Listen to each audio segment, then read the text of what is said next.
Donc, alors on va parler un peu d'Halakha. Alors dans la page de Nassau, ça parle du vin. On va parler un peu du vin pour le kiddush de samedi midi. Ok? Tout d'abord, est-ce qu'un juif peut s'abstenir de ne pas boire le vin? Alors, il y a une mitzvah comme ça. Ça s'appelle Nazir. Nazir veut dire un abstème. Il s'abstient de ne pas boire du vin. Mais il a un problème. Le vendredi soir, il ne pourra pas goûter le kiddush. Le samedi matin, il ne pourra pas goûter le kiddush. Pendant le fête, il ne pourra pas goûter le kiddush. Pendant le fête, quand il y a une mitzvah de manger du vin et de manger de la viande et boire du vin, il ne pourra pas boire du vin. Okay?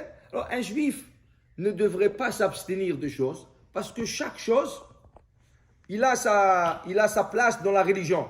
Par exemple, le pain. Est-ce que tu peux t'abstenir du pain? Non. Comment tu vas faire le repas de vendredi soir et de samedi midi? Okay? Comment tu vas faire une souda d'un Brit Mila?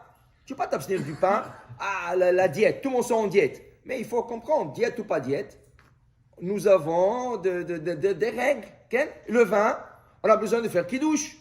On a besoin de faire avdallah. Okay? Alors, il y a certaines choses qu'on ne peut pas s'abstenir. Ne mange pas trop, on n'abuse pas. Mais mange modérément.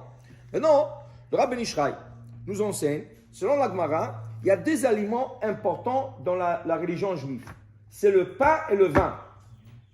Okay? Comment ils sont importants? Comment on voit leur importance? Car ces aliments, ils ont une bracha originale et une bracha sourde qui leur a été donnée de plus. La bracha originale du pain, c'est Boré Pri Adama. D'où provient le pain? Du blé. Le blé plus par terre. Normalement, on aurait dû faire la bracha sur le pain. Baruch ata Hashem Eloken Mecha Olam Boré Pri Adama. Avec Netila, avec Birkat Amazon, mais Adama. Mais quand ils ont vu que le pain, c'est l'essentiel du repas, tu peux manger que du pain avec de l'eau. Donc, ils ont élevé la bracha du pain et du Adama, il est devenu Hamotzi Lechem Mina Aretz. Rabbi Ishraï nous fait remarquer même, ils n'ont même pas dit Hamotzi Lechem Mina Adama.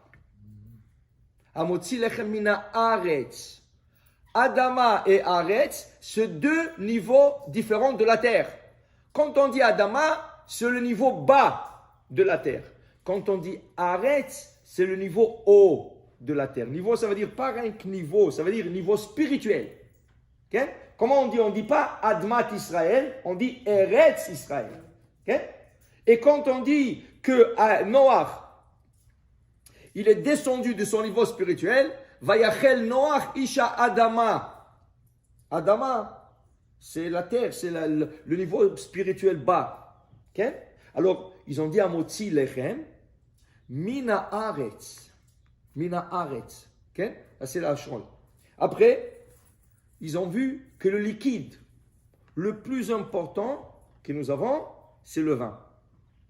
Sans le vin, tu ne peux pas faire kiddush. À chaque occasion religieuse, on utilise le vin. Vendredi soir, samedi midi, pendant le fête, une brit mila, pidyon ben, un mariage. Okay? Toujours, on utilise du vin.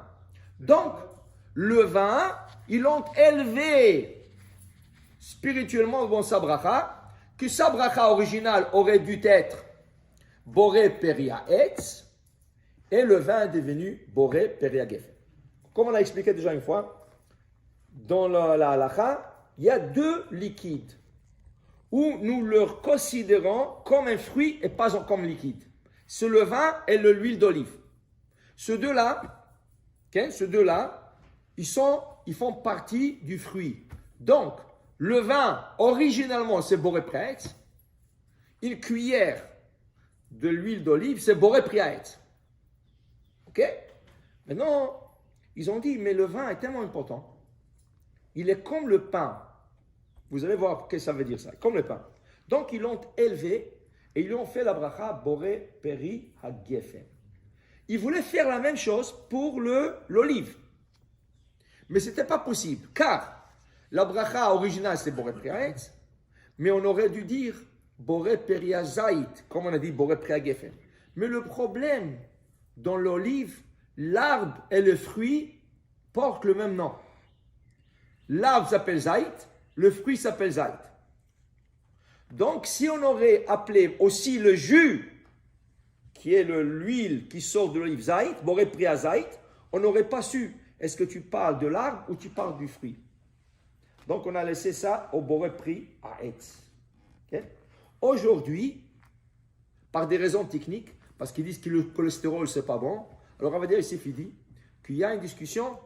Quel bracha nous faisons sur une cuillère d'huile d'olive? Quelqu'un qui veut boire une cuillère d'huile d'olive, pour une raison ou une autre, pour alisser le cordes vocales, ou pour, je ne sais pas, question de diète, de digestion, je ne sais pas pourquoi.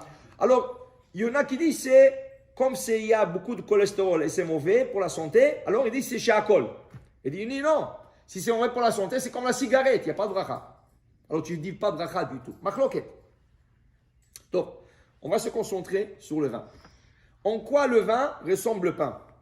Le pain, tu prends un morceau de pain, ça veut dire que tu prends un kazaït et plus, et tu fais un moti. N'importe quoi que tu vas manger dans ce repas est acquitté par le pain. Tu manges des salades, acquitté par ce pain. De tartinade, cream cheese, n'importe quoi, chocolat, n'importe quoi, peanut butter, tout est inclus avec le pain. Il n'y a pas d'autre bracha. Une fois que tu as fait un moti, tout est inclus. Il est tellement important, il couvre surtout. Il couvre même sur le boisson. Okay? Maintenant, la même chose, si tu ne t'es pas lavé les mains et tu veux boire un verre de vin ou jus de raisin, tu as fait geffen, tu as bu, tu as couvert tout le liquide. Donc, samedi midi, tu vas faire un apéritif. Avant de t'asseoir à table, tu as fait le kidouche, tu as pris un petit apéritif, boré prêt à geffen. Maintenant, tu as envie de boire un peu de whisky, un peu de mahia, un peu de l'eau. Tu ne fais plus le shakol. Parce que tout a été couvert par le geffen. Tout le liquide a été couvert par le geffen.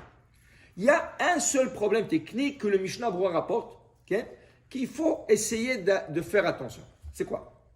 Il y a une discussion. Quand tu fais geffen et tu bois du vin, et on dit que ça acquitte tout le liquide, il y en a qui pensent ceci est seulement si tu as pris une quantité importante de vin. C'est quoi importante? Une quantité importante, une joue pleine. Ou selon des autres, réveillé 3 onces. Mais si tu as pris moins que ça, et tu veux prendre de l'eau, ou de la bière, ou de la mahia, tu as besoin de faire shakol. Il y en a qui pensent que non. Comme le pain. Si je mange un peu de pain, ça couvre surtout. Ainsi, si je bois un peu de vin, ça couvre surtout. Donc, c'est une discussion. Dit le Mishnah Berurah, une situation courante, le samedi midi, on a fini la prière, tout le monde descend pour faire le kidouche ensemble, et voilà que le Hazan, il fait la bracha pour tout le monde, boré prêt à geffen. Tout le monde reçoit un petit verre, avec un peu de vin à goûter, jus de raisin à goûter. On goûte. Maintenant, il y a une question. Quelqu'un qui va boire du soda, quelqu'un qui veut boire un petit mahia, est-ce qu'il fait shakol ou pas? C'est une discussion. Il y en a qui disent qu'il ne peut pas. Il doit faire. Parce qu'il n'a pas bu assez de vin. Il y en a qui disent non, que c'est acquitté. Donc, en conclusion, dit le Mishnah Berurah, tu as 2 choix. Pour éviter cette discussion, 2 choix. Premier choix, tu ne goûtes pas. Tu as écouté les kidouches. Ce n'est pas obligatoire de goûter. On goûte parce que c'est une mitzvah de plus. Mais ce n'est pas obligatoire de goûter. Même à la maison. Même à la maison. Donc, si tu as écouté le kidouche, si tu veux goûter, ta voilé chabracha, c'est une grande mitzvah. Et si tu as une raison pour que tu ne veux pas goûter, c'est acquitté. Par exemple, on a parlé du nazir, de l'abstem. Comment il fait kidouche lui? Il entend de quelqu'un. Il ne goûte pas. Et il a acquitté à 100%. Okay? C'est le premier choix. Tu ne goûtes pas. Donc après, tu veux prendre un verre de mahia, un verre de whisky, tu fais shakol ni abidvaro. Il n'y a pas de problème. Mais toi, tu dis non. Moi, je ne peux pas, sans goûter. Sans goûter, c'est. Vraiment, c'est pas. Ça ne m'arrange pas. Donc, alors, tu as goûté. Ou tu as oublié. Tu as goûté. Maintenant, tu veux prendre un verre de mahia, un verre de whisky. Qu'est-ce que tu fais? Tu rentres dans mahloket? Non. Est-ce qu'il y a quelque chose shakol à table, sauf le liquide? Quoi? Un morceau de poisson. Un poisson frit. Des sardines. Okay? Il y a shakol. Ce n'est pas des liquides, c'est des solides. Donc, même si j'ai goûté ce vin, maintenant il y a une discussion, est-ce que tu fais shakol ou pas? Prends une sardine, Prends un poisson fruit, fais chez Akol et tu acquittes tout le liquide et tu acquittes. Alors dit le Mishnah Moura, les deux choix sont ou tu ne goûtes pas et tu fais chez Akol sur les autres boissons, ou si tu as goûté, ou si tu veux goûter, tu peux, tant qu'il y a un autre. Maintenant, qu'est-ce qui arrive si quelqu'un a goûté le vin, il n'y a pas de sardines, il n'y a pas de poisson, il ne fait pas chez Akol. On ne peut pas, ça fait le brachot, c'est un doute. On essaie toujours de faire le mieux. Et le mieux serait s'il aurait pour faire. Mais s'il n'y a pas, on ne le fera pas. Mais a priori, il ne fallait pas goûter pour ne pas rentrer dans cette discussion. Pour dire que voilà, le Geffen, c'est important. Il est élevé spirituellement, mais il acquitte tout. Mais il y a des choses qui sont en discussion. Il vaut mieux les éviter pour ne pas rentrer dans la marloquette et faire tous les chatechila. Baruch Adonai Le'olam. Amen. Amen.